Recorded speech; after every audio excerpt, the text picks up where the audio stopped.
That was it. Yeah, that was great. That was pretty clean. Yeah, this is great. Yeah. Again, triplets. Yeah, all those things synced up. I always feel like coming out of those triplets back into this, I always felt like I was a little on top of the roll.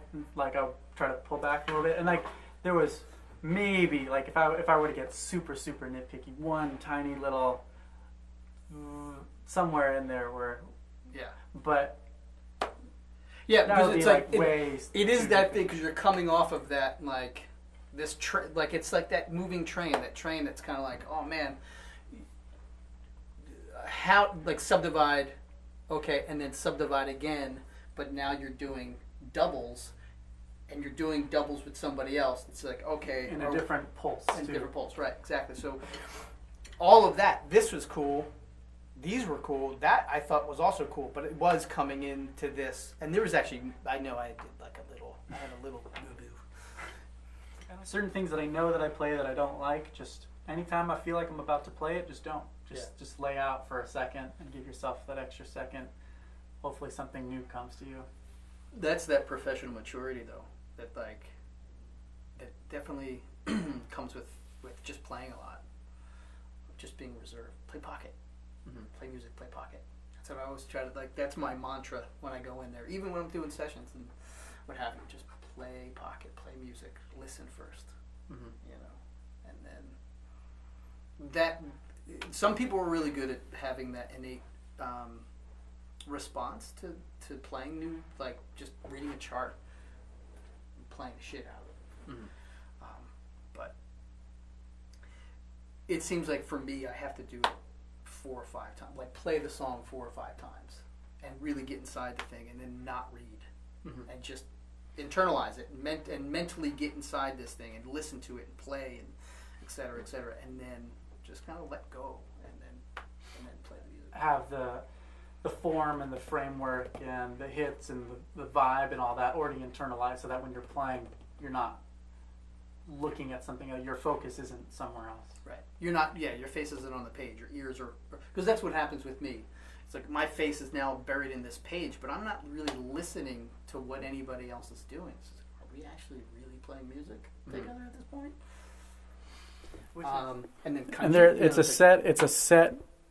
You can change the keys, or is that require a different? It requires a different tabla. So, like, you can get a range of, like, you know, either whole step, half steppy kind of thing, but maybe even. But this drum here is like A. This is an A. That's a C. That kind of thing. So, if somebody's playing in another key, or if it changes keys, you can't do that. And so that's when it becomes frustrating to try to, because they want that sound, but they don't understand how that works. Right. It's like, well, yeah, if you're playing changes, that's going to be difficult for me. And then everything else is just easy. But like, you know, like here's a Rick, and here's, you know, like Kanjira, and if you want Kashishi, and then you get other kinds of stuffs. Actually, this is kind of cool. So this is, I don't know why I love this so much. These are seed pods from North Carolina, and my wife's friend she was doing field research, and they're like pods from some plant in a marsh, in a wetland area in North Carolina, and she sent me one. And she goes, I saw this and I think you would like this. And she just sent me one, and I started to shake. I was like, this thing sounds amazing. So she's like, oh yeah, they're all over the place. I was like, can you send me those things? And basically in a bag, it's just a sweet, soft sound under the microphone. I've recorded with these a million times. But they're like seed pods. And it's like a higher pitch thing, but it's not a piercy or sharp. It's really soft. It's really soft. Yeah. And like I can't find another placement for these, but that's. And the problem was, though, because they're seeds and this is the pod, you actually have to treat them. I had to like shellac them because they'll pop open. They like naturally they want to pop open and then germinate and so forth, but. No. Yeah. But anyways, it's like... Are those more bass drums? Yeah, so this Okay. is a zabumba, and that's a Brazilian instrument that you play with a mallet and a stick. And then these are kids' bass drums. So Like first act or something. yeah, these are like I went to a pawn shop, or not even a pawn shop. It's the shop that's on like York in Highland Park. And so these two drums, and actually this is the tom for it, for that drum set. And I was like, how much do you want for those little bass drums? And so,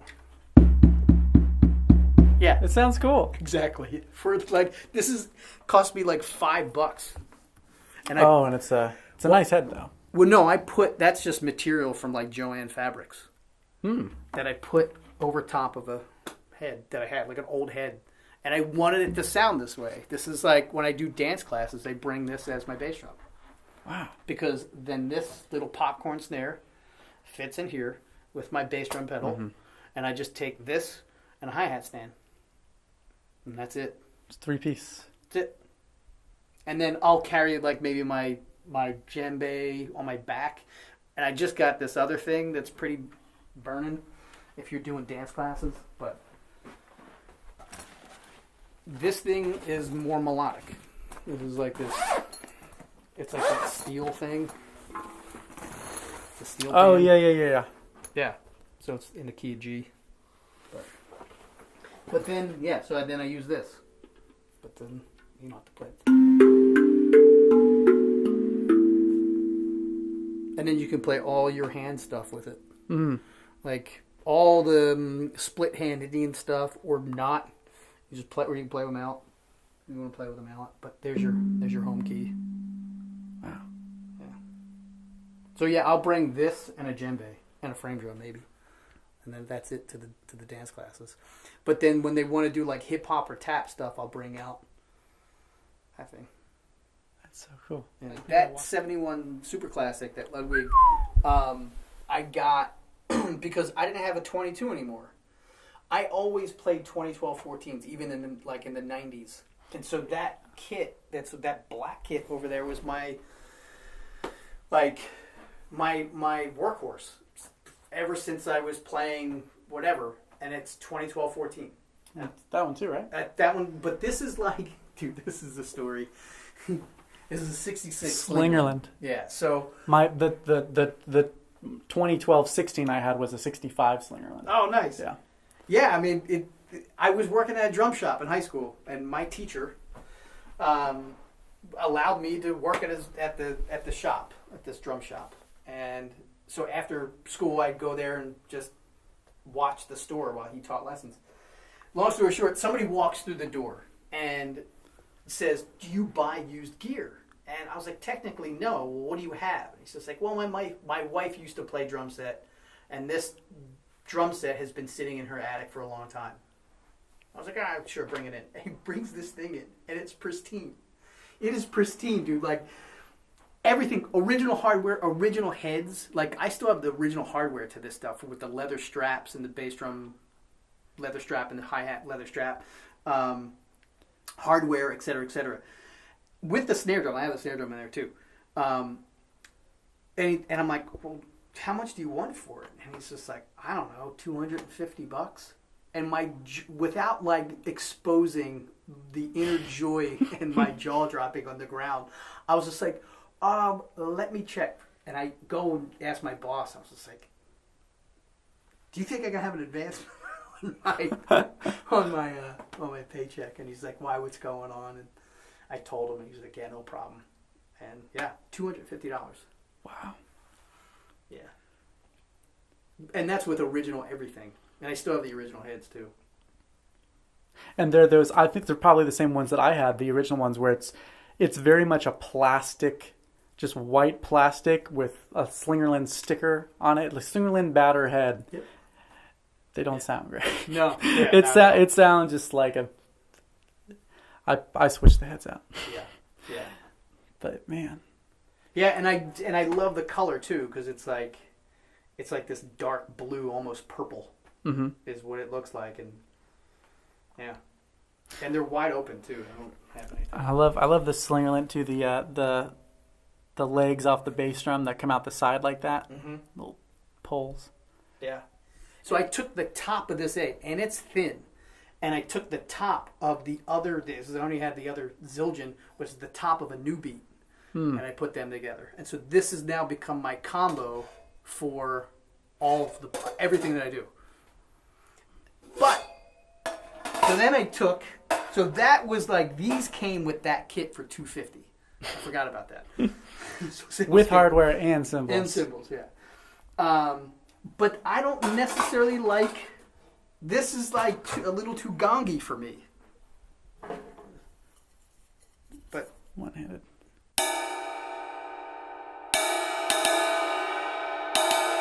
See, I feel like it's the type of thing that in a band setting, some of those overtones kind of get eaten up or they get EQ'd out.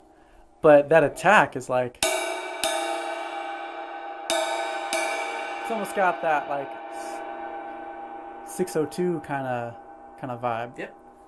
That's great. But it's a Zildjian though. It's not a Feisty. Yeah.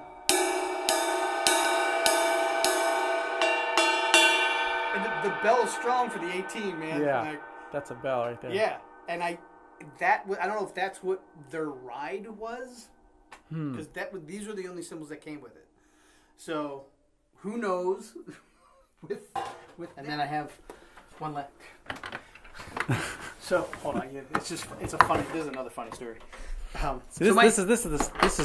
This is what I get into right here. Oh, yeah. Just the stories and the gear. So when I'm starting out playing drums, and my parents don't know what the hell to buy, right? So they buy me a snare drum.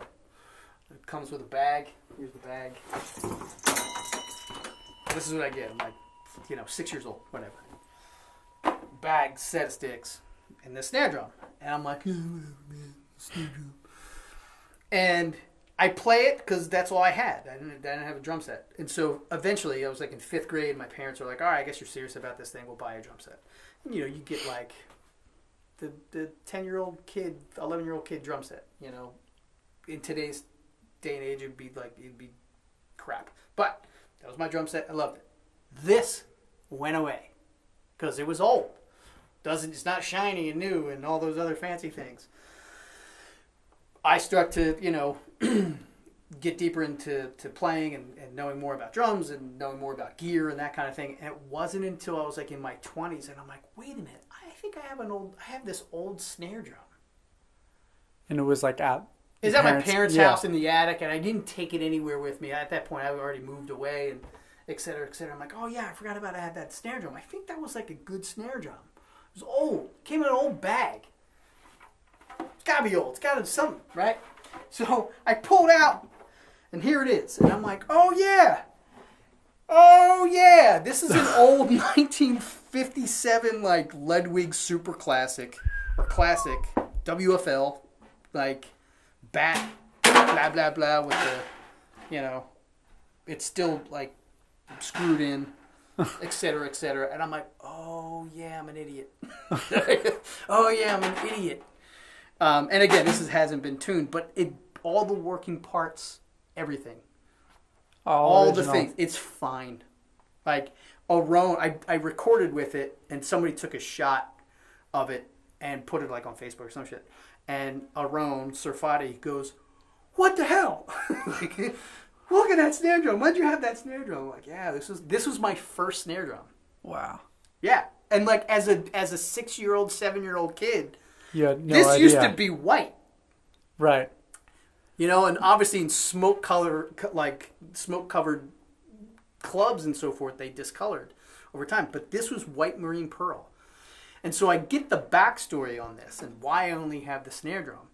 Well, my dad went to go and buy the full drum set. Apparently, there is a whole drum set that was supposed to come with this. But the guy sold it before my dad got there. And my dad was just like, oh, well, I was kind of coming here with the intent to buy this drum set that you had listed or whatever. And he's just like, and he kind of felt bad. He's like, well, I can sell you this drum. And that's what I got. So this was the snare from the kit. Somebody just bought everything except the snare? I guess so. Yeah. Huh. I don't know the whole story of it, but like Here's the guy's name, where he lives, etc., etc. Ages. His name was Russ Bartlett. Yeah. Look at that.